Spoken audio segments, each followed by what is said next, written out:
आखिरी खत, एक गांव की अनसुनी दास्तान। कुछ कहानियां वक्त के साथ धुंधली हो जाती हैं, लेकिन कुछ, चाहे जितनी पुरानी हो, अपना सच कभी नहीं खोती।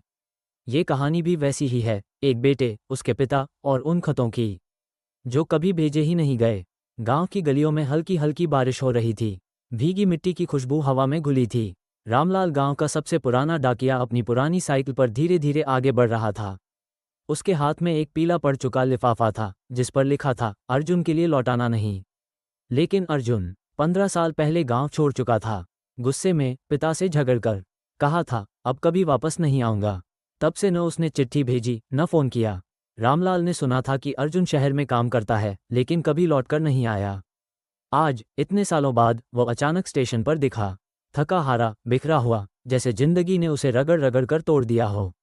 गांव लौटते ही उसने सबसे पहले अपने पुराने घर का दरवाज़ा खटखटाया। दरवाज़ा उसकी बूढ़ी, बीमार माँ ने खोला। आंखों में पानी भर आया, लेकिन कोई शब्द नहीं निकला। घर के कोने में एक पुरानी अलमारी थी।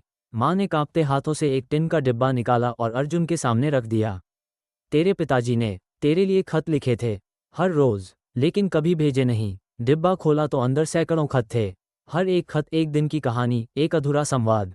पहला खत खोला। बेटा, आज खेत में धान की फसल लहलहा रही है, काश तू यहाँ होता तो तुझे दिखाता। दूसरा खत। तेरे जाने के बाद आंगन बहुत सूना हो गया है, तेरी माँ चुपचाप बैठी रहती है। तीसरा खत। गुस्सा मत करना बेटा, अगर मैंने तुझसे ज्यादा सख्ती की। तू मेरा सबसे बड़ा गर्व है। अर्जुन के हाथ कांपने लगे, आंखों से आंसू टपकने लगे। हर खत में बस एक ही बात थी, इंतजार और पिता का बेइंतहा प्यार।